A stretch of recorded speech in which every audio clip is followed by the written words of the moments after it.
Greetings, growers from around the world. Jordan River here, back with more GrowCast, this time with a little teaser. That's right, today we've got a member Q&A here in the audio feed. You guys can enjoy this live Q&A that we did only for GrowCast members. We do this every other Saturday, plus we do a GrowCast TV stream every single Wednesday. So we've got one coming this Wednesday. We're going to do our Attack of the Clones challenge, which is going to launch. We're going to answer any grow questions. And we're going to talk about cloning, and that's all before we start Season 6. There's a lot of things that are going on in membership. I want you guys to have a little peek at it. And like I said, this is the member Q&A. It's an hour-long Q&A with GrowCast Patreon supporters, and we do it every other Saturday. Enjoy this very informative one where we talk about runoff and senescence and feeding young plants. It's a really cool episode. I know you're going to enjoy it. Before we jump into it, though, shout out to AC Infinity. That's right, ACinfinity.com. Code GrowCast15 gets you savings on all sorts of products, including the brand new AC Infinity Terraform. That's right, this is a AC heater humidifier combo, and it's an amazing unit that'll help you adjust your grow however you need. Use code GrowCast15 at AC Infinity today to grab whatever you need. They've got grow kits that can get you started growing, add another tent to your setup, lickety split. I love those grow kits. It's a really great deal to just get a whole new space. It comes with everything you need, the lights, the pots, the fans, the filters, everything you need is all in there. And you can even use code GrowCast15. AC Infinity's been making the best inline fans in the game for a long time, but now they offer all sorts of wonderful products to growers, from protective gardenware to sunglasses, to plant pots, to trimming scissors. Like I said, tents, lights, filters, fans, it's all there. They even have the refillable filter that is reusable. I love that. That's at ACinfinity.com, plus their new Terraform, which will help you get your environment on point. Find it all at ACinfinity.com. And when you go, use GrowCast15. Helps them, helps us, helps you save. I appreciate you guys. Thank you to AC Infinity. Shout out one more time, GrowCast15 at ACinfinity.com. All right, let's get into it. Thank you so much for listening, and enjoy the show. Good morning, everybody. Good afternoon. Welcome to the GrowCast member Q&A. So I'm happy to be here live with you all. This is a stream that we do every other Saturday. And it's a stream where we answer your questions. Guys, if you have questions, feel free to DM them to me anytime. Post in the Plant Problems channel anytime. But if you would like to kind of hear us expound on something long form, make sure to request it for the AMA, the Q&A, so we can go long form into it here on air and solve your problems. That's really the number one goal with membership, right? We will take care of anything going on in your garden. Speaking of which, the one and only Mary Beth Sanchez joins us right now. What's up, Mary Beth? I just crawled out of bed and realized, we have a stream this morning. It's been a long time. And I went, and it's an hour earlier. I was, I better make myself conscious quick. This was a weird time to do the back to the old time, because I feel like everybody's sleeping in today. I even said in the announcement, wake up, everybody. Gives me an excuse to get up, because I swear to God, I've been so lazy this morning. I was up and down last night several times. So I was like, there's no reason to get up today. I just lay here for a long time. Yes, damn right. Yeah, sleep in, folks. Stay in bed, but definitely pop on that stream. Let's knock out some questions. Drop your questions into Q&A. We already have some in chat.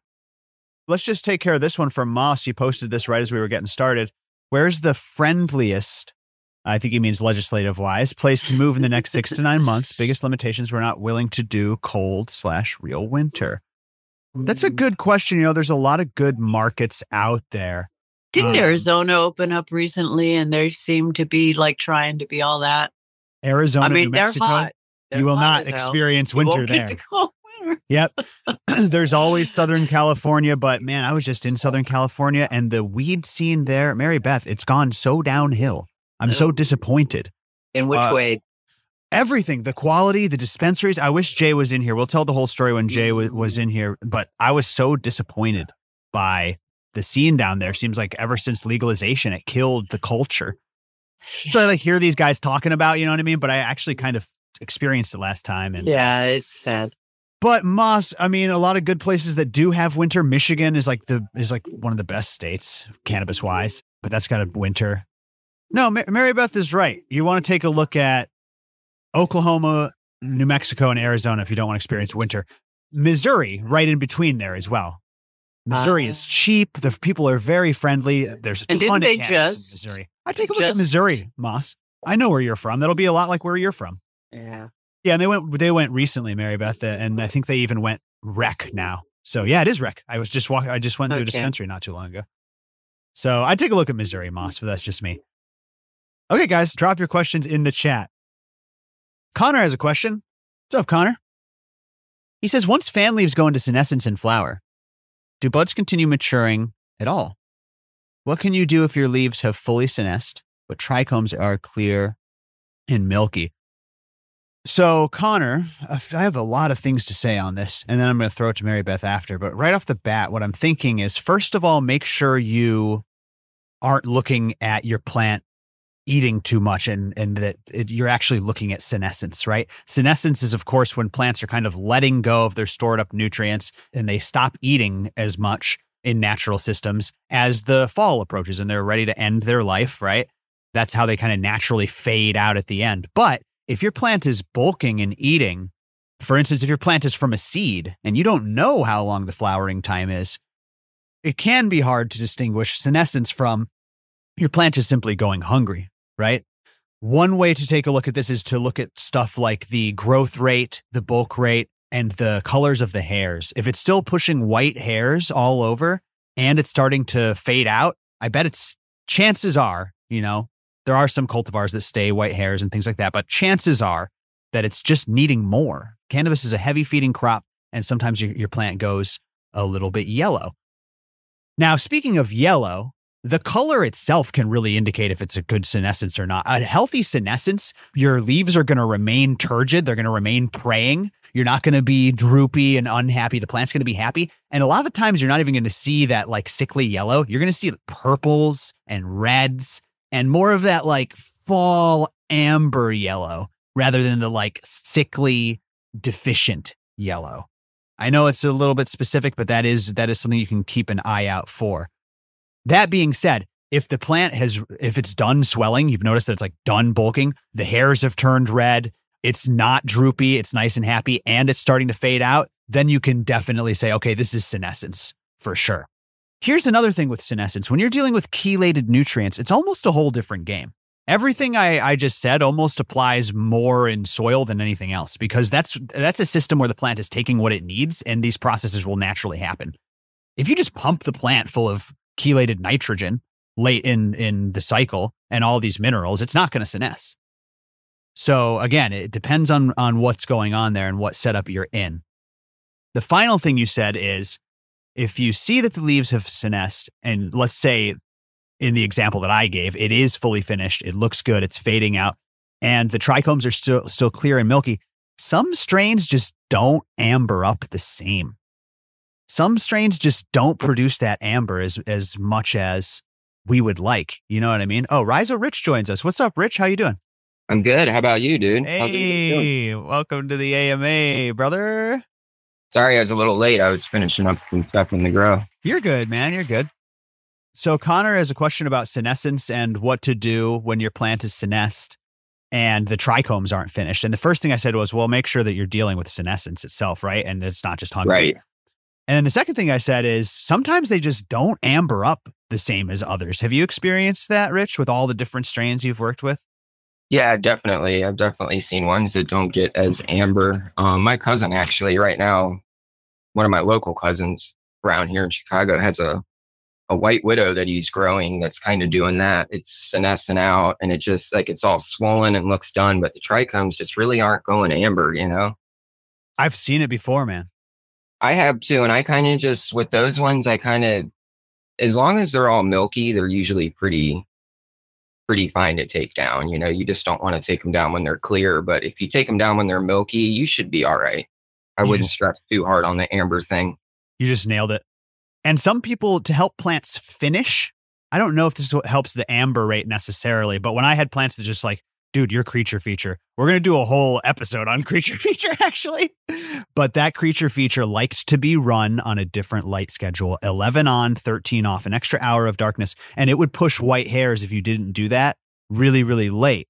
So some plants like to be ran on that 11-13 cycle or finished on that 11-13 cycle. Definitely play with that. But yeah, if you, a lot of that stuff is some of the best smoke. You got to be patient. You got to let it ride. I am so sad I let go of that Creature Feature Crunchberry cut, Rich. That was one that I think is gone. Oh, it's so good. Because Shane had it, and then I think Shane lost it. So I think it's gone. You have to re-find it for sure. My goodness. Yeah, I'm going to hunt through some more of those because that strain was so special. I love that fucking Creature Feature. So good. I want to make sure that Mary Beth takes a crack at this. Senescence. Mary Beth, you're seeing your plant senesce, but the trichomes are still a little clear and milky. Do you have any thoughts on maturation and senescence? Well, pretty much you guys covered all the thoughts that I had.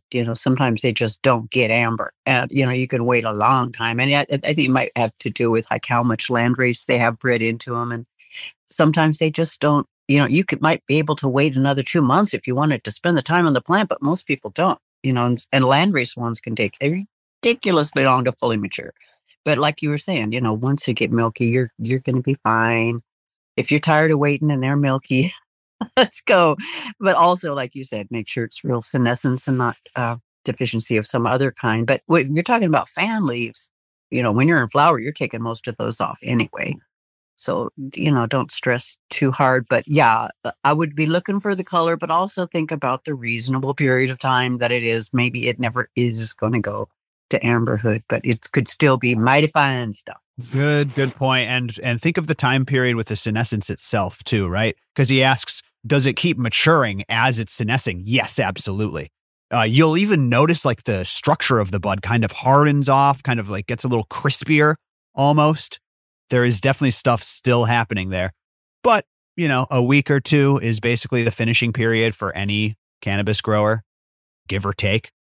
The recent ATG episode, Aaron talks about how he dries back in his living soil and encourages that senescence. I like that. I would think about it approach it kind of the way that he does. I also believe in not watering my last week or so of life just to make sure that they're, the last couple of weeks they pretty much dry out in the pot, and that helps things go along. I like that. But that's when I know every time. Yeah. It started as like I watered before harvest once and it took way too long. And then I was like, well, I'm not doing that again.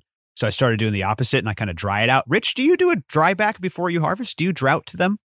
Yep. Yeah. Just for like drying purposes, mostly, I assume. I think it does some good stuff for them. Yeah, totally. It helps them dry out a lot quicker. You don't want to. I was always told, supposedly that it helps bring out the more oils as well, which I liked. I feel like, I would have to do like a side by side to say for sure, but I feel like it does a better job with the end product one way or another. Oh, I don't want to miss Shane's question. This is great. Question. I'm curious as to how long everyone waits to start feeding their seedlings. I'll ask Rich first. I have thoughts, but you go ahead, Rich. When do you recommend you start feeding your seedlings? Oh man, there's so many variables there with what kind, size pot you're in and what your media you're using. Shit, usually for me, I'm waiting until usually at least a couple nodes are up and running on the plant. Usually about you know how it goes like 3, 5, usually 7 on most plants, like the blade fingers. When you start a seedling, it'll go like 3. Sometimes it'll do doubles, like 2 3s, 2 5s. Usually I'll wait until like that 5 blade finger leaf set starts coming out and then I'll hit them. It just depends though. I mean, usually now, like you're in dirt. The older I get into growing, I'll actually just put seedlings straight into like Purple Cow or something a little bit hotter than what people would normally think. And they do great. I usually have no problem. So I'll go right into that. And I really don't need to feed for a long time. Just going to say you're in dirt, which is way more forgiving. Even if there's even Pro Mix, dude, there's a little something in there versus if you're popping into like pure cocoa. Yeah, it's different. So yeah, I agree. I mean, shit, I'll let them run in a solo cup full of Pro Mix or like you said, half and half Purple Cow for like a week or two. Because I neglect them, right? I could probably push them faster and stuff, but like I just let them chill. And they're happy as a clam. Like you said, they're the happiest plants in the room.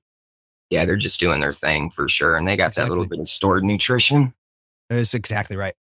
Mary Beth, thoughts on when you start feeding? Well, I had an experience recently where I tried starting some seeds in cocoa, which was kind of really new for me because, like, I used to always get clones from somebody else and just put them right into regular soil mix. And so, anyway, when I was starting the seeds in cocoa, I was terrified of feeding them and overfeeding them. So I was holding back and holding back. And the next thing I knew, they were actually starving to death. And I went back to my Dr. Cocoa books, and Dr. Cocoa said, Mary Beth, I'm going to say Mary Beth, but he said in the book that as soon as that first set of leaves comes out, you need to start feeding. And so you need to feed every single day until the end of their life. And that's what I was like, okay, so I was starving them to death, especially if I was in cocoa. Did you have better results once you started feeding them earlier? All of a sudden they started to grow and look like they were liking life. So yeah, anytime I've done that subsequently, I've been careful with the initial feedings, but I started feeding right away. Basically, when that first set of leaves came, I gave them very, very little food, but then I would give them very, very, very little food every single day. And eventually, as they got bigger, I gave them more food. But yeah, that was a learning experience because I lost so many that first. I was like, why are they just not growing? They're just sitting there not growing. They're not dying. They're not growing. Well, some of them were dying, but they were just like not moving. I'm like, this is so weird. I don't know what I'm doing wrong. Cocoa. I was not experienced. So don't play. I was just, it doesn't so play rude. It's so rude. It does. It is in a lot of ways less forgiving. I was just talking to a new grower in the Discord and I was like, man, you just got to feed those plants more. And he was in a 50-50 cocoa mix. It's like, they just want more.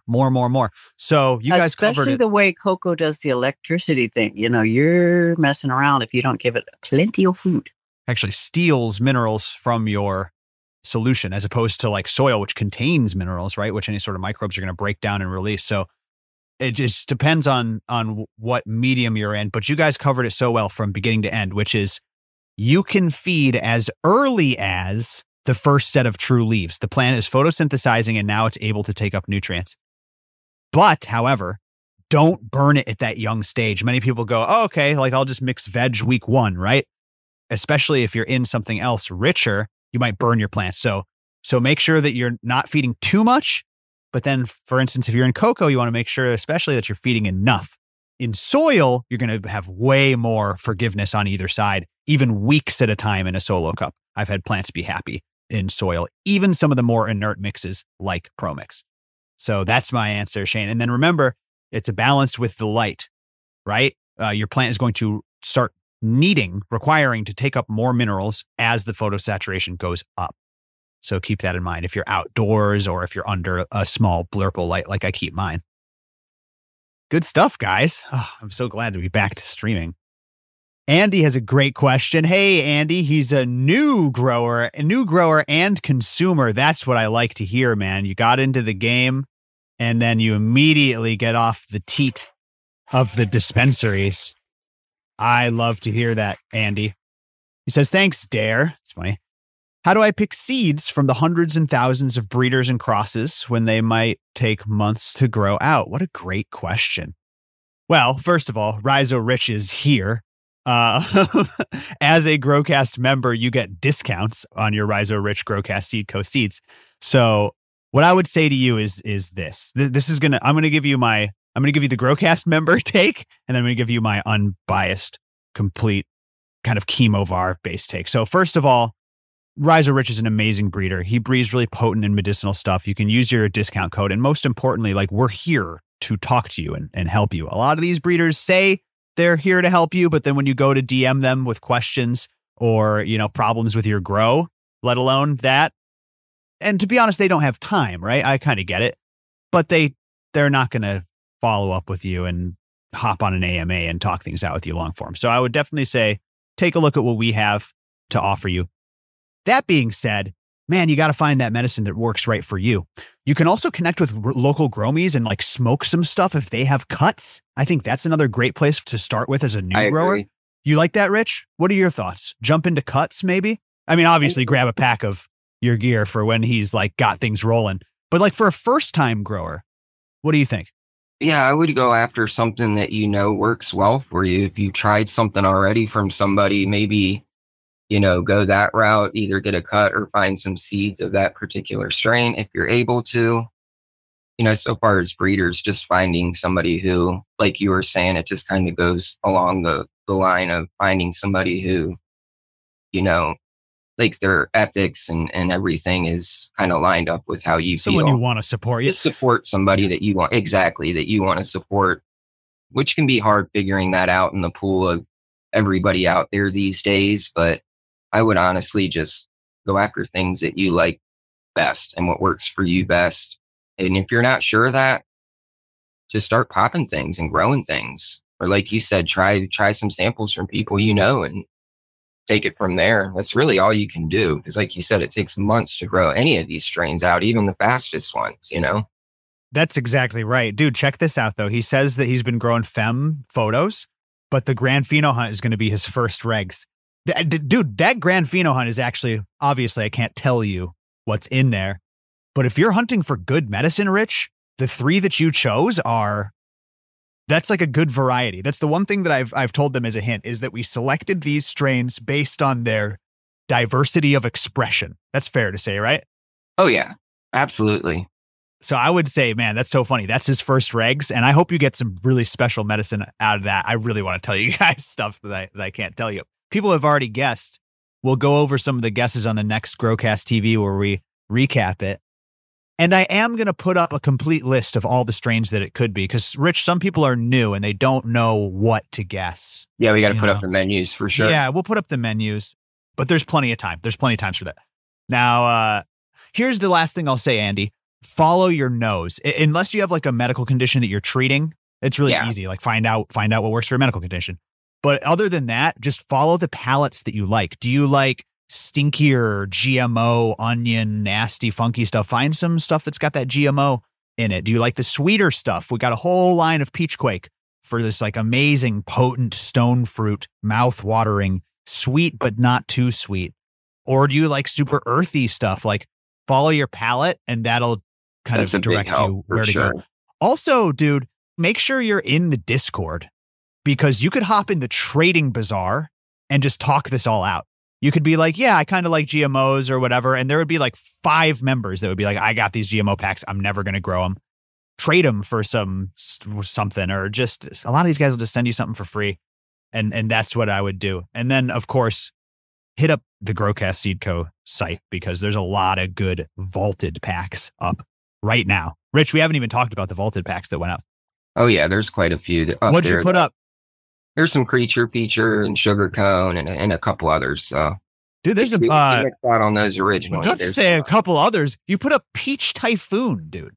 Oh, yeah. Well, I only put up 2 packs of those. I don't know. There might be one up there still. There might not be. Peach Typhoon. Does anybody remember when Peach Typhoon dropped? That one was so good. That was one of your favorites for a while. That was your first hype strain before Peach Quake blew up. Peach Typhoon was the limited one. Everybody loved what you said about the Slurricane that you used to cross it. And then when it dropped, everybody ate up that Peach Typhoon. That was your first hype strain. So many good samples of that one. I had a really good Pheno too that I lost. I love that one. Damn, that Peach Typhoon. I lost one as well, or lost access. Yeah, there's some Sunrise up there, the Acid Bike Ride. There's a couple others. The Typhoon that I got to try, I told you, was Gas Station Fruit Pie, Blueberry, Mixed Berry. It was like mixed berry gas station fruit. I heard you burp there for a second. Coming through for sure with the mixed berry, Dude, it was so good. And like it had the like fake pastry dough and everything. Oh my God. I hope that helps, Andy. I hope that didn't just add to the confusion. But again, it can be super confusing for sure. Rich, with everything out. Like, can you imagine getting in now and then being like, what do I grow in 2024? You've never grown before. You don't know anything about breeders. You don't know anything about the culture. Dude, I couldn't fucking imagine. It does help to get on IG sometimes too, and just go through as many accounts as you can and like look at people's pictures. If there's something that catches your eye, it's kind of hard just to go off pictures, but at the same time, as a grower, some of us like to grow things that look a certain way too. So it doesn't hurt to look at pictures and get descriptions from, a whole group of people on the same strain or different phenos of the same strain, so you can kind of get an idea of what's going on before you maybe get a pack of those seeds or whatever. Totally. That's exactly right. And again, if like they do have some sort of community, or even like Reddit now. Rich, when I was we just Google gonna say that Reddit. when we Google some of your strains, a lot of stuff comes up on Reddit. It'll be like I noticed that. double stuffed Oreos by Rhizo Rich review at reddit.com. Quake. I know one of our members, one of his things pops up. The Australian Rozzy. He has a bunch of Reddit stuff, I believe, that pops up. Hell yeah, holding it down. Thanks, Redditors. Hold it down, because that's not a platform that I venture into. So you guys posting on there for us about this stuff actually really helps us out. So if anybody's big into Reddit and you hear this within the sound of my voice, please consider, and thank you for pushing Growcast on a platform that I know is big. I don't do it. I'm not a Redditor. Good stuff. Good stuff, this Andy. Next question is great. Keep us posted, buddy. We're here to help. DM us anytime. Hit me up on the Patreon. Hit me up on the Discord. I'll get back to you same day. ZZ Trop says, is anybody allergic to herb? I just put my long sleeve shirt on, ready to harvest. Get hives all over. I'm used to it, though. 12 plus years in Lansing. It's called hash rash. That's what they always called it in Humboldt, Rich. Yeah, we know, me and you both know somebody that gets it, and he has to wear those like Miami mango long sleeve things that you put on your arms. And he actually has to wear a respirator too when he goes in there, like one of the face mask things, because it gets so bad. He's really allergic. I honestly don't know why he does it at that point, but because he's allergic. The person you're talking about is like allergic to a variety. Just them, yeah, and it's just them like growing and stuff too. You know, like he's not necessarily allergic to like the dried flower and smoking it. It's just when the plant's like doing its thing and putting off the most oils and all that shit, it really, really gets to him and bothers him. So I've definitely seen it on a couple people, but he's probably the worst one that I've seen. Chat, go ahead and post if this happens to you. Now, I am going to definitely recommend, you go ahead and get yourself some gardening sleeves. There are those ones you said, Miami Mango makes some, AC Infinity makes them. They're just like, they're standalone sleeves. They look really cool. You get to get suited up in the garden. And they keep your arms from stinking up when you're, dude. Yeah, dude. They're convenient. Because when you head to the grocery store after. Oh, God. I mean, listen, I know most of you are probably in a state where it doesn't technically matter, but like, do you really want to? Yeah, you really want to be like stinking up the whole. I would walk in after working in Humboldt sometimes, and in Humboldt, it's like actually more common than anywhere else. But your arm hair stinks like resin, stinks like fresh plants. It doesn't smell like, oh, this guy's just smoked a blunt. This guy just walked through a field of weed, is what it smells like. Oh yeah. It's totally distinguishable. People know, you know. But does anybody in chat have that same reaction? I want to know how common that is. I don't get it. Me personally. Too. I don't get it either, but I'd like to know how prevalent it is, because I've seen, especially it seems like in the last couple of years, you see more and more of it. Farmer's armor. I just get a rash on my arms if I go in without sleeves on. So I put sleeves on always when I'm harvesting, but I don't get any other kind of rash or respiratory. Is that with cannabis only, Mary Beth, or is that with a variety of plants? Because, I always blamed it on because it's got the serrated leaf edges and you're just kind of going in with your tender skin and it's always scraping and getting the little oils in there. It's ever so gentle, but it's enough for your skin to have. No, you're right. It's a little bit nettly. Mm-hmm. Just ever so slightly, those damn haze strains. Their serrations. Yeah, a lot of people saying it happens. Johnny Appleweed, 420 Shane gets it. Mary Beth gets it. Damn. Trav gets it with all sorts of stuff. I was going to say too, if you don't have money to buy specially magic sleeves, being a girl, I wear long socks and I could take the ends of my socks off and just put them over my arms. And that works really good. So if you got a girlfriend with long socks, just ask her for a pair of her old long socks. Cut the feet off right there. And then you put them up your arms. That works really good. That's good stuff. Oh, that's funny, ZZ Trop. Rich, you would like this too. ATG came on the show. Good episode. He was talking about dry and cure and stuff. But he had a dollar store hack that I think that you would be stoked on, which is they sell mesh waste baskets at the dollar store. They're like really cheap. I think I have a picture still uploaded. I bet you anything. These things, dude. Oh, yeah. And there's two different sizes. And I guess if you get one small, one large, and you interlock them together, it creates a chamber. And he spins his buds in these things, dude. Twister trimmer style. Right. That makes sense. Isn't that crazy? Badass. So it was just funny. We were just talking about hacks there and it came up, but he showed us these on the last Growcast TV, and I might try it because that looks good. I've seen a lot of those kind of twister hacks, like the raffle spinners. I haven't been super impressed by them, but he swears by this material. You can see how it's kind of like shaped like, I don't know, that kind of fencing that they use on the inside. Yeah, that they use exactly in the trim bag, the inside. Yeah. I don't know where I was going with that, but yeah. What else we got in chat here? Let me catch up. Thumb Farmers in chat, day 1 for him in the hunt, maybe he's saying? Hell yeah, brother. Best way to flush mid-flower. Is there too much drop in EC? It becomes too much for the plant to handle. My media EC is between 7 and 10 in 1 gallon. Isn't that really high? Or is it times 100 for ppm? In 1 gallon, and my pH is stuck higher. Okay, Earlify, what medium are you in? Are you in cocoa? Here's the thing about using bottled nutrients, and I don't care if you're using full-blown organic FOOP or you're using GH or Athena right off the shelf. You need to achieve regular runoff to push out those old nutrients. Otherwise, it will accumulate. It'll throw off the balance in the media. It'll get too hot. It'll fuck up your plants. Do you need to flush if you're doing that? A lot of high frequency fertigation cocoa guys don't do that, right? You just push out the old stuff with the new stuff. I'm not sure that Dr. Coco's protocol, for instance, includes a spot where you stop and flush. Now, in dirt, minerals are going to be clung on to more readily. It's not just as easy as running water through it, right? There's a lot more going on in some soil where there's microbes that are taking up the nutrients and storing them within themselves. There's things like humic acids in there, holding on to things, organic materials. So that's why if you're in like a pro mix, you might do a flush in between veg feed and flower feed because you're trying to get rid of that nitrogen, get onto the new food, right? If I was going to do that flush, yes, you can do regular plain water. Water is nature's solvent. SLF 100 is great. Hygrozyme, shout out to Hygrozyme and HyClean. Both of those would be a great flushing agent. What else am I missing, Rhizo Rich? Oh my God, there's a ton out there now. You named probably some of the better ones, like SLF is probably what I would go after if I was. There's another one. I'm missing another one, guys. It's the magnesium sulfate.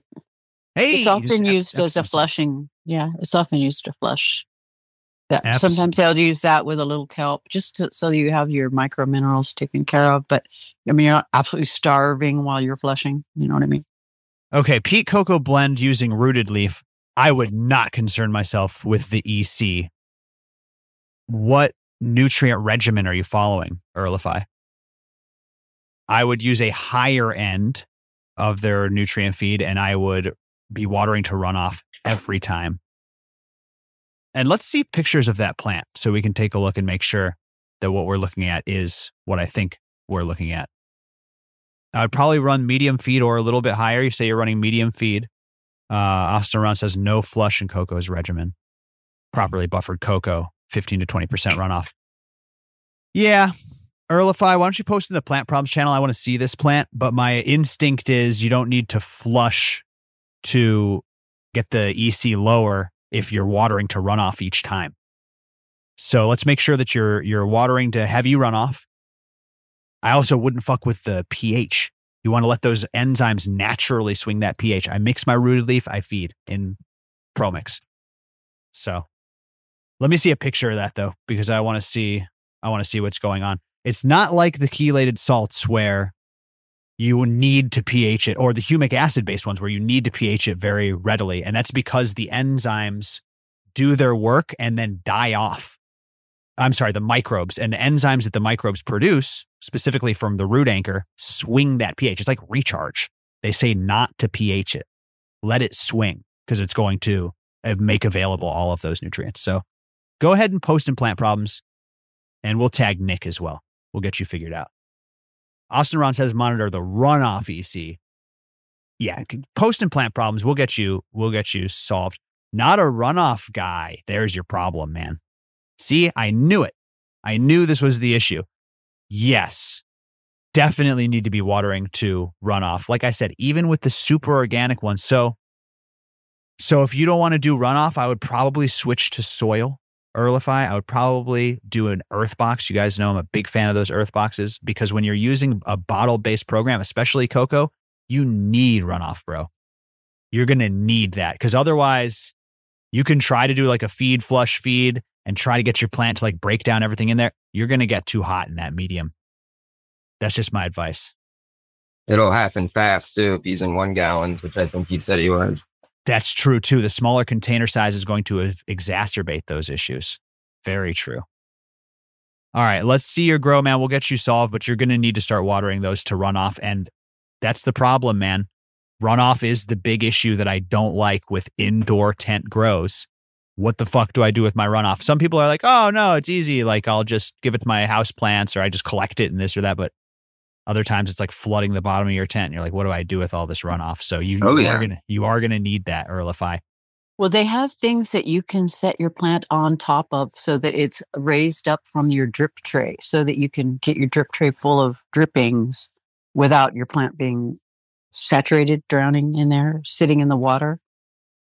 If you get yourself some big giant ass drip trays, if you're doing flushing or something, or if you know you're going to have to be doing flushing, and get yourself a nice big turkey baster to suck that stuff out when you need to get in more. If you can't just pick these things up and move them every time, you can always siphon that water off. But yeah, you need to get plenty of space to allow the water to run off into without ruining your house if you're indoors. You can combine, Austin Ron nailed it. You can combine those drip trays with pot elevators too, so it doesn't soak right back up. It's a good combination. So guys, I want to talk about this. Trying to describe, but I'm not good at it. No, it was fine. I was also like reading chat. I was distracted. That can be kind of difficult in a tent though, where you're already constrained by space and your plants are already damn near the ceiling.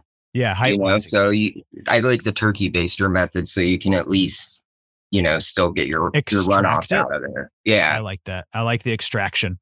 I want to talk about this though, because this is a really good point. He says, I feel like runoff drowns my plants. Maybe I need more perlite than the standard blend.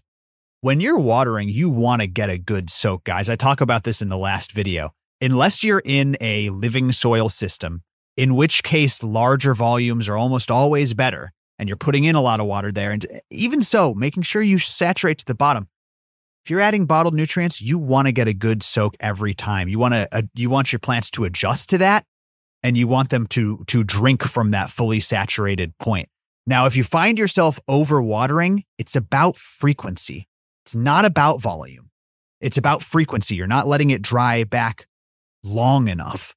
Now, if you're in 1 gallons, Stoned Ocean makes a really good point, which is those are going to be drying back very fast. Your plants are going to start drinking. You're going to be watering 2 times a day in flower. Right, Rich? Oh, yeah. Is that an exaggeration, or do you think that's correct? Is he in cocoa, you said? He's in cocoa in 1 gallons. Oh, yeah. He's going to be watering once or twice a day, I bet. Once or twice a day, for At sure. least.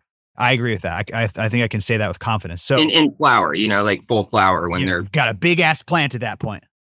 It's it's like all really roots in there. Now, I'm almost tempted, Earlify, to tell you to switch styles than to switch watering habits. Because watering habits are hard to break. And if you're going to be like, what the fuck am I going to do with all this runoff in my tent? You sound like, if you're not a runoff guy, I'm almost tempted to say, get through this run and switch to an earth box where you won't have any runoff. Because you're going to keep running into this issue. In 1 gallons with any bottled nutrients, you're going to keep running into this issue with, you can't just flush your way out of it. You're going to need to get runoff every time in a high frequency fertigation situation. Rich, I love the explosive growth of the cocoa growers. I actually do love the like scientific method of it, but this is the big downside is that freaking runoff. I think it's very counterintuitive to a lot of home grows.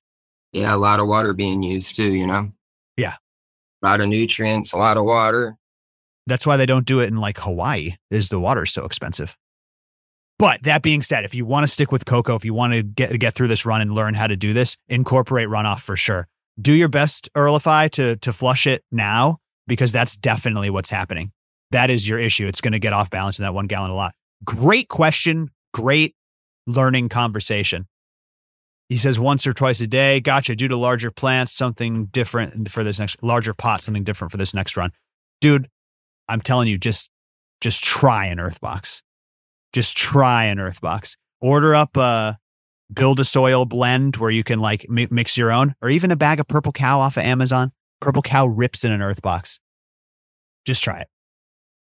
Yes, you don't high frequency fertigate in soil, but that's why I like the earth box. Is it's almost its own version of high frequency fertigation because the roots fill that underspace and they just suck up water. So they're really able to drink fast and quite a bit. Oh, and also, if you don't want to buy an earth box, you can make your own using the resource in membership. Go into Patreon, hit resources, scroll back. You can go get a Home Depot tote, make a bigger, badder earth box easily. So there you go. Growcast membership at growcastpodcast.com. It's a grower's best friend. We work day and night to assist our community of growers because growing should be easy and it should be fun. We're here to help you in your garden. You know, when you go on the internet to get grow advice, you never know what you're getting. Never accept grow advice from somebody who can't explain why the problem that you're having is the problem that you're having. So many people are just lost in the sauce, going online, more CalMag, you know, add some magnesium, add some potassium, add this, add that. No reasoning behind their recommendations. Well, not anymore. You can get real accurate guidance in your grow at growcastpodcast.com/membership. Plus, comes with all of these amazing benefits from our weekly live stream Growcast TV to our AMAs every other Saturday, like the one you're hearing now. We have monthly resources that drop. We have members only discounts that are going to save you that $15 a month and then some. Like I said, personal access to me and Mary Beth and Wolfman. You get access to the members only Discord. You get 25% off any classes and in-person meetups. This is the place if you're a grower. Don't miss it. Go to growcastpodcast.com/membership and sign up right now. You will not regret it. We are working every single day to help our growers, solving their garden problems, helping uplift them in their grows, and just hanging out, smoking, talking strain reviews. The Growcast community is the most positive community in cannabis. We don't do any of the bullcrap. No fighting about topics other than growing all over the server. No attacking each other over grow styles or breeders we choose. We put the plant first. We act positively and we try to lift each other up as gardeners. That is it. So come and join us. We'll solve all your garden problems. We'll give you a whole host of benefits. It's all at growcastpodcast.com/membership. Plus, you can help us out on our mission of overgrow as we try to get as many people growing and overgrow this planet. It is our mission, and you can help us as a Growcast member. So check it out. I would love to see you in there. Come and hang out with me in the voice chat. Come and check out all the resources. Use all the member discounts. Check it out for 30 days. You will not regret it. It's growcastpodcast.com/membership. It'll bring you right there. It's all up on the website, and I cannot wait to see you in our amazing community. Shout out to every single Growcast member. Shout out to Team Growcast. Shout out to the mods, everybody who makes this possible, every one of you listeners. And thank you so much to all the supporting members of Growcast membership. I'll see you guys on the inside. Can't wait to have you. growcastpodcast.com/membership. Dank Stranger says our rice hole is a good source of aeration in a cocoa and peat mix. Mary Beth, what's your honest opinion as rice holes? Not as the mulch like we sometimes talk about them, but as a soil aerator. Well, that's how I originally got introduced to them. People were putting it in just for that, to add extra aeration in their soil. They weren't really mulching with it because it was mostly just, large scale outdoor growers. So that is a fine thing to use. It'll break down over time. So it's adding carbon to the soil. Fungus, always beneficial fungus, loves having carbon available to, break it down and help your plant out and all that kind of stuff. So yeah, it's fine for that kind of thing. It's an organic form of soil aeration rather than using the lava rock or the pumice. Yep. Now I've heard it even acts as like chutes so water distribution is better than something like perlite. The one thing that I see people, actually there's two criticisms I want to throw at both of you. The first one is that they break down over time, which I've seen some really old living soil mixes and they didn't look like they were completely broken down. You have any thoughts on that, Mary Beth? Or oh yeah, they break down over time, of course, because it's organic matter. It's just a piece of straw. They definitely do. Is that a reason why you we might have not a little use silica in them too? Yeah, it just takes a while, because it's meant to take a while. But that's part of, you add more later. Next time you amend your soil. I mean, if you want more, unless you decide to go with a different system. But okay. Yeah, just like any kind of wheat bran or whatever, it's going to take a little while to break down. longer You can add them than back in. I like that. longer than a leaf. Yeah. Rich, do you use any mixes with rice hulls, or do you add rice hulls? Yeah, I had rice hulls, and I got into them a while ago. I was ordering them and using it quite a bit in my mixes. I do like them. I still use some other things mixed in for aeration too. I don't feel like by themselves rice hulls necessarily do the best job aerating unless you put a shit ton of them in there. That's just my own opinion and experience though with using them. So I do like to use them still though. It's They supposed are to be good. like a third of your mix, right? But those rice hulls are so airy, that's going to be like a lot of rice hulls. It would be a lot of rice doing it like that. Yeah. That's a lot of rice, bro. And I just like to have a nice broad range of different things aerating the soil if possible too, if I'm mixing up my own soil, you know. I really like it as a mulch, like you were talking about before the rice hulls. And as you water, you know, they'll mix in and kind of aerate your soil more too. So I'll use it to aerate as well as use it like as a like a top dress mulch, like a mulch thing, basically. I agree. And I love them. They're clean. I like them a lot. Now, here is the other big kind of problem that people have with them is they do contain arsenic. They're made of silica. The husks are made of silica, like Rich said. But rice, we all know, has high levels of arsenic naturally. It's a bioaccumulator for arsenic. That's why you should wash your rice. The arsenic actually comes off a lot of the times when you wash your rice. Is that something you guys worry about? I have thoughts on it, but you tell me. I don't worry about it. You know, your soil naturally already has arsenic in it. It's all about the levels that are in there, you know? So I don't stress that too much. Once again, I don't use them to the full extent that others may use them in my grow either. So I'm not as concerned as if it was like my main aeration source, you know? I like it. I like it. Mary Beth, have you heard And about even the then, arsenic? Do you? Oh, do you yeah. care? But you know what? Exactly. I mean, who's dropping dead from arsenic in their rice hulls? I mean, I haven't seen or heard of anything. So I don't think it's that big of a problem. I like that. We're not going to assassinate anyone by this method. Well, tell me this. I feel like maybe this is just my layperson brain, but to me, it's like if you're using rice hulls and you're using them in a living soil system, that's when they're going to be broken down, right? That's when you would like. Well, the biology will be in there that can handle it and take it up. So wouldn't it stand to reason that living soil also has humic acids? Exactly. Right. Things that would chelate it.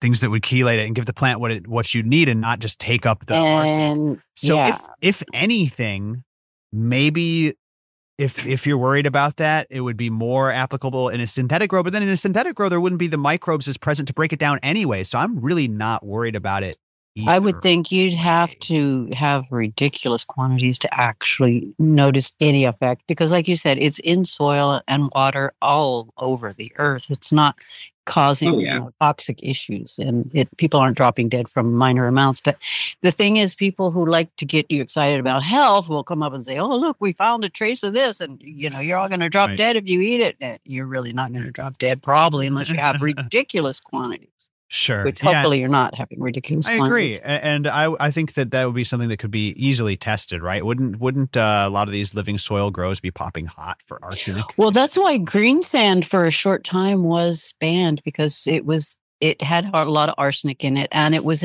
in unpredictable quantities and amounts. Now, they found a source that was more reliable and would have less spiking of large amounts of arsenic. And it's in the rock, right? So now, exactly. So now they are allowed to sell it again, I believe. Yeah. But that was the reason it was iffy because, it can definitely help. Wow. I love it. Yeah, aeration talk. Add more aeration, absolutely. Especially if you think you're prone to overwatering. Instead of working on your watering technique, just add more aeration to your mix, and you'll need to water a little more often. But I really like that. People saying lava rock is a great one. Oh yeah, it is. Pumice, same thing. Same thing. People use like hydroton in these expanded clay pebbles, which are great, right? I think the only knock on those is that the process that is used to make them is not super sustainable, but that's a pretty small criticism. I think that clay pebbles are like good for aeration and stuff. Hydroton.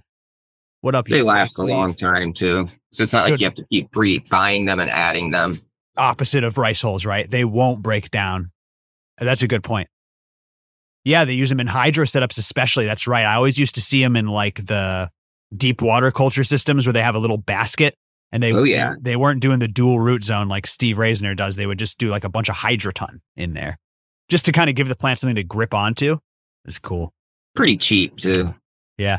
Yeah, perlite is the worst, isn't it, Austin Ron?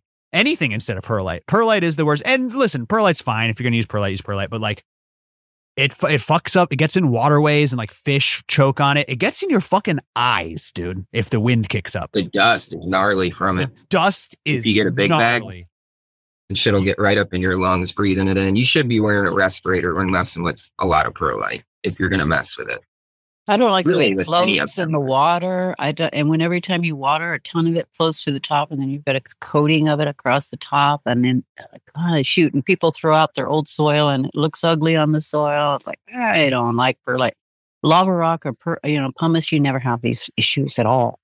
It doesn't float when you water your soil. You know what I'm saying? Yeah, 100%. Nice and porous too. Good for your microbes, like little hotels and shit for them. Sustainability shouldn't be a small consideration. Well, to me, it's not, but for different people, it is. But also, like I'm saying, even what I mean to say by that is the production of something being harmful is better than, for instance, what we were just talking about, perlite, which is like directly harmful, right? Like fish are going to choke on it. So I was just saying it's not as bad, I guess. But people rank sustainability higher or lower. I wish everyone would, you know what I mean? I'm just going to teach people how to grow either way. But what you don't want is something that like harms the environment directly. I think that's where it's like, you can't really defend the Well, because that perlite, like you said, is much more litter. directly polluting. The end product is directly polluting more than the others. Where, I mean, they can all have processes they go through that are gnarly, but that end product, when people are throwing it away, as so often they do, it's really, it just finds its way out. Like it always floats to the top of the mix. You know what I mean? It can run right out of the pot. It'll be blown by the wind. Yeah, perlite's not one that I really love. And people just use it because it's cheap, right? That's why it's in all sorts of soil mixes. That's what I assume. Everywhere too, you know? Yeah. Yeah, pumice, lava rock. I think it's all good options. White pumice will float, but not like perlite. Yeah, the pumice seems a little heavier. Oh, Ben had a question. Speaking of a mix that uses perlite, we were just talking about this, Rich. I need to reach out to these guys. They once talked to me and said, we're trying to get more into cannabis. And I was like, let's talk, you know what I mean? But I never followed up. Purple Cow, they have their Indica mix. It's a mix you've talked about before. It's made in Wisconsin? Yeah, I got some right here. I use it still. You got some right there? Oh, yeah. All right, not a sponsor, but this is the soil that I recommend here in the Midwest because it's available and it's good. It's close by to us for sure. It's a good price. It's a good mix. It was one of the ones when I did that water only experiment that did really good and made it, you know, all the way through. So it's, for me at least, it's hard to give up using it. And we've met the guys behind it and stuff, me and you, and they're pretty solid, you know, scientists and shit. So they know what they're doing. They're not dumb guys. Purple Cow, the book? No, Purple Cow Indica. There's a book? I guess so, dude. Transform your business by being remarkable. Purple Cow. I thought it was just available online. Yeah, you can get it on Amazon. I thought so too, but maybe I'm just, is this not? I just wanted to show people that it is available, I believe, nationwide. You want to get your soil locally so you don't pay for that shipping, right? Yeah. But like we said, I'm going to create that fucking living soil map. It was a resource that I talked about making. I am going to make it. Mark my words here on the show, where we'll have a map of the U.S. and then we'll kind of color code it. And what's available in that area is what we'll recommend, right? So on the West Coast, you guys have like Royal Gold and like Sohum soil. You don't really get that out here. Royal Gold you do see, I guess. They're pretty. And Sohum too, some places, but not, you're right, it's not as frequent as like Purple Cow or some of these other ones that are everywhere. And usually the ones that are everywhere aren't as good, I feel like. Royal Gold is a good one that's in a lot of places. Bio 365 is a good one that's in a lot of places. Aurora, the 707 and all those. That whole line, Greenfields. And, that's old school. Oh, The yeah, 707 organic, Roots, Natural Organic. Although those were all real good. I don't know. They come out of Colorado, don't they? So they are available in various places in the country. I know we've got them in California. He's going for the water only mix now. Get in a big container. Do yourself a favor. Just get a big ass bed or get like a 25-gallon Rain Science, like a 30-gallon Rain Science, big container. Put in multiple plants if you want. Rich, are you adding anything to your Purple Cow? Do you just ride it out and then amend? What do you do with it? Yeah, I mean, I play around each run and I don't have necessarily like a set thing that I do really anymore, but usually I'll throw a couple handfuls on of fresh Purple Cow like on top every now and then. I do use the vermicompost from SD Microbes, so I usually add a little handful of that every run, but it's not necessarily something you have to do. I just do it because I have it and I like adding that extra compost into the mix, you know, give it a little extra nutrition, microbes. That SD Microbes vermicompost is amazing too. Good so I'm shit, bro. Kind of stuck on that since using it. I am so bad at self-promotion. You guys have a SD Microbes code. If you want to get some really good living soil delivered to your door, I think you get 35% off with your member code. And you can order their living soil mix, right, Rich? They sell that now. Yeah, they do sell a living soil mix. You're right. I haven't used the soil mix. I have just used the vermicompost, but I hear great things about I've heard soil. Great things, dude. That's why I want to try it. It's based on their vermicompost. That's the main compost driver and a lot of the nutrition, I guess. And then it's got rice hulls as the aeration. So I really want to try it. I think there's also cocoa in it, Rich. I wouldn't be surprised. I think there's also cocoa in it. So check out the SD Microbes or just grab a bag of that compost and supercharge your soil. Definitely my favorite compost as well, Rich. But Farmer John turned me on to that one. Yeah, it's good stuff. But so far as the Purple Cow, you don't have to add that in. Like I said, you can just roll with the Purple Cow. You can just roll with the cow. Yeah, the Indica one. Our Cultivators Cup champion 2 years running grows with Purple Cow. Love it. The Ego Death was grown in an earth box with Purple Cow. And then the Truffle Cake, Rich, that was grown in his bed that he's now had for a few years. Love it. Yeah. And it started as Purple Cow. Can't go wrong with the cow. Can't go wrong with the cow, dude. But yeah, we love other ones. Just like to spit out other ones. We like Detroit Nutrient Company. You're impressed by that one? That one's fantastic. It's a little bit harder to find and it can be pricier for a bit of a smaller bag, but that one's fantastic as well. At least when I was using it, it was. And then Brandon Rust Soil. That's what I ran in my earth box that I ended up giving to High Plainsman. Brandon Rust Soil, if you can get it, is really good. And he uses like big pumice aeration. So big pumice aeration. You know, oh my God, we just blew through an hour. Does anybody else have any more questions? It flew by, you guys. Thank you so much for being here on this Saturday, an hour earlier. I'm going to twist one up here and guys, drop any last minute questions, any soil questions you have. But I think we're here at the top. Rich, do you want to update us on the hunt really quickly? Let's go a few minutes over and your hunt, to be clear, your current grow? Yeah, my current one, I still have some plants in flower. Like I have some double stuff that I threw in later and some cookie truffle shuffle plants that I threw in later.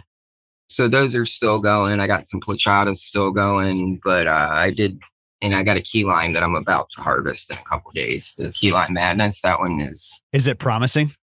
Oh yeah, that one's super promising. It's real like sour, limey, and like I said, like almost like a baby shit or some kind of like weird funkiness going on to it. That's got the doo-doo butt in it. Yeah, it's got the doo-doo butt. So something with the GMO is coming out and making it super funky. The lime's definitely coming out. There's a lot of frost on it. It has more like the look of the flowers, more like an older school look, but it's just covered in frost. Beautiful. It's got those pink stems, almost like what was the guy who found that really badass key lime? Yeah, Lex. Remember his stems were like super pink too. Yeah. So I'm getting that on the stems with that. The buds do look different than his, but it has those pink stems that are really, really pretty. And then like I said, I got those double stuffs going. There's one from seed. I got a keeper that I got from Shane or Midnight Samurai that's really good. It's on the lower yielding side though. And then I have a couple from seed that I'm running. And there's this one pheno that it yields, it's frosty, it's checking all the boxes, and the terps are absolutely amazing. So that one I'm probably going to end up being like my keeper because it's just amazing. I can't wait for you to, sample that one. And then I can't wait either. There's a cookie truffle shuffle that finished too, and that one I'm going to keep. And then I've got another one in flower that it looks super promising, so I may end up keeping that one as well. What are the odds that we see? I mean, I know it's too early to tell. What are the odds that we see a key lime madness reversal in pollination? Oh man, like I said, the one that I have right now that I'm about to pull down, I absolutely love this one, and I got it cloned, so it's totally possible. And do you need to smoke it? Do you need to smoke it before you got? I mean, before you make any decisions, absolutely. You have to let it. Yeah, dry. I mean, I want to harvest this one and dry it, smoke it, and all that stuff. But it's definitely possible. It's up there on the list for a possibility because it's an amazing plant so far, and the terps are right up my alley. Wow. I think you're gonna like them. So holy shit. Okay, we'll see. I mean, I know I'm gonna like them. Let me be honest, but we'll see if that KLM ends up doing a pollination because I love that strain, dude. Love that strain. Yeah, I got some quite a few others too, like Banana Oreo Blizzard and like I said, the Plachatas. There's quite a few other ones. There's a BOB I just took down that's really, really nice. I'm not going to keep it though, only because it has basically it has zero stretch to it. So when you flip it to flower, it just stays. Some of the Oreos crosses, it seems to come from the which Oreo might side. be fine for some people, but for me, I've got to have some stretch because any of those plants that don't stretch, they just end up getting towered over by other plants because I run so many different strains and phenos at a time. True. So it can't really cut it in my space. So I'm not going to keep that one, but I've got another one I'm about to throw into flower that's pretty big. So, and that one seems to be a lot more stretchy than the other one. Not like a super stretcher, but more like that nice happy medium between them, which is kind of what I like. I don't want it to be so stretchy that it's touching the lights, but I don't want it to be so not stretchy that it just gets towered over and all the lights get blocked out by everybody else, Well, even if it's not the BOB, that's okay. I'll give the lowdown to all you audience members on that KLM sample because that's what I'm. Yeah, that one's super, super exciting just because I haven't had a good lime profile in a while. So I was excited that the lime came out on her. We actually got another, a key lime too, but that one's still in veg. And I'm pretty sure it's a male, but I haven't necessarily confirmed it. And I've just been leaving it in veg. So I have to wait to flip it. All right, let's knock this question out and then, that's a good one. And then we'll wrap it up.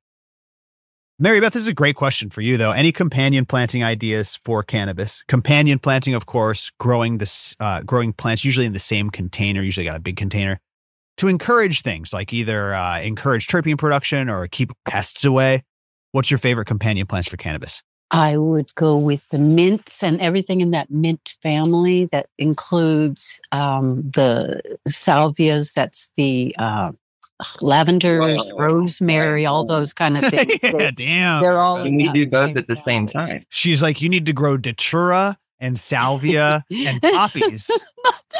Those are the best companion plants. Well, I'll tell you what. But when I say salvia, I don't mean datura. I mean the salvias are the lavenders and the rosemaries and that family. Sage is the other one I'm trying to get my brain to say. That all makes sense. Oh, that's and great. Those so yeah, away.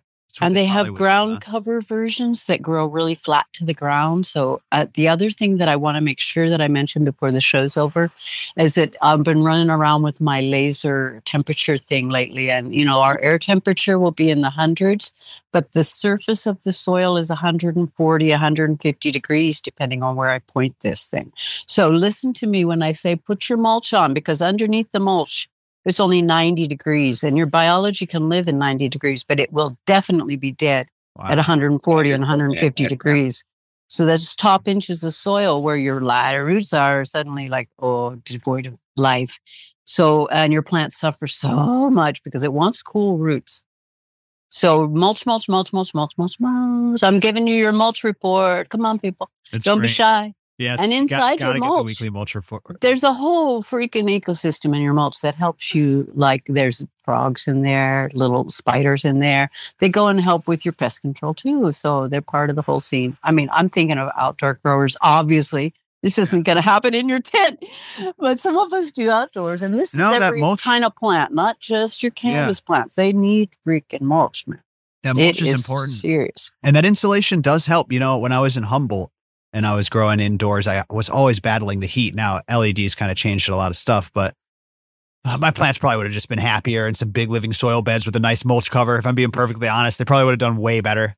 They do pretty well with the than cover leaving them crop. exposed. Yeah, those are all great. It makes sense that you might grow something like rosemary with the eucalyptol. You know, it's really a game of terpenes a lot of the time, right?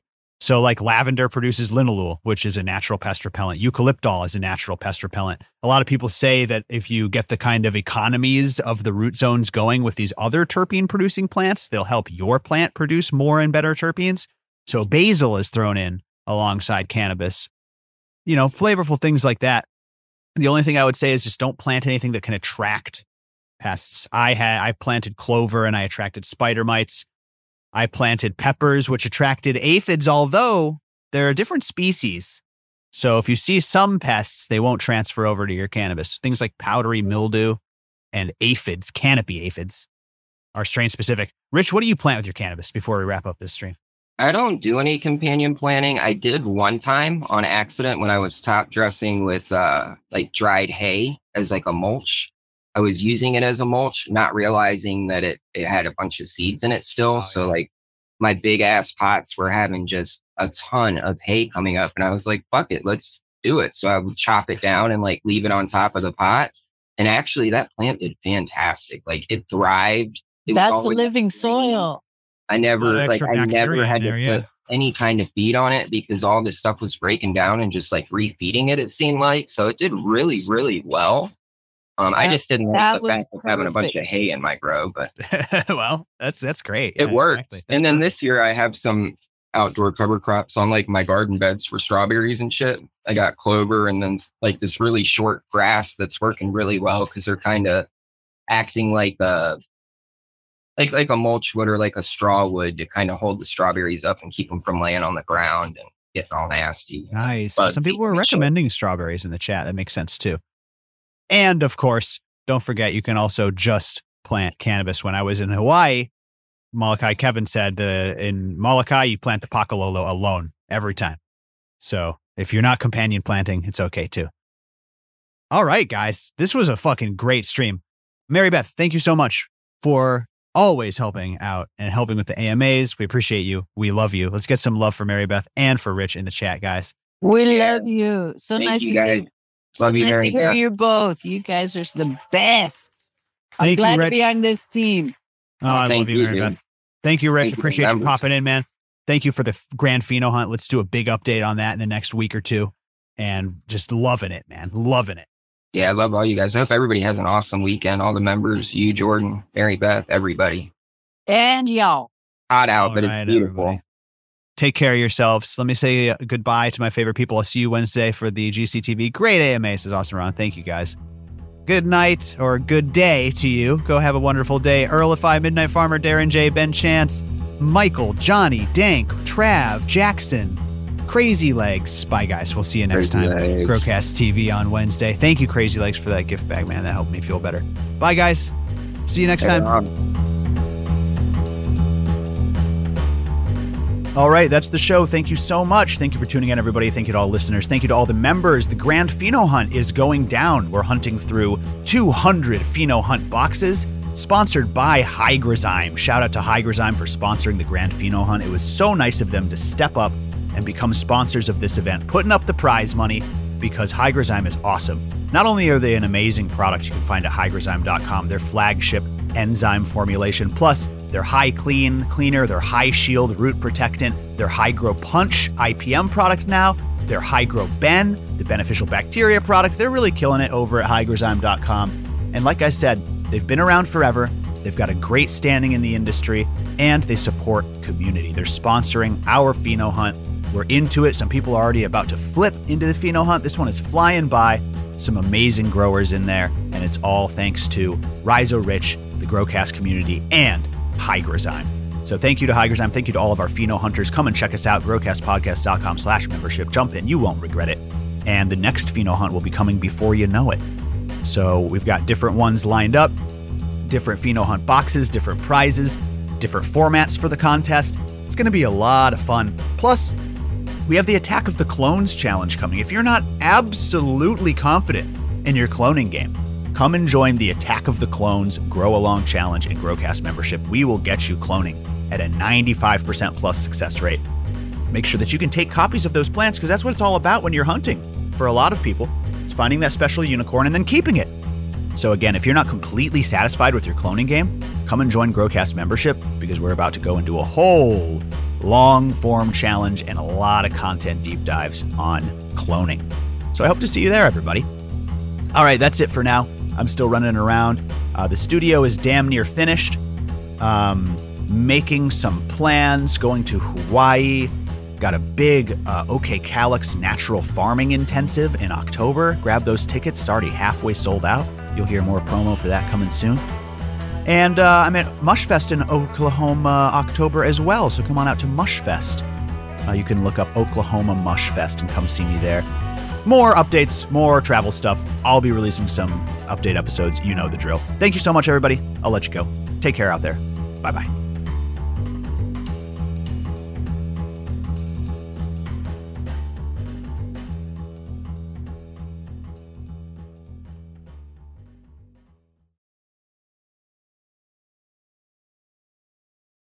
So mulch. I'm giving you your mulch report. Come on, people.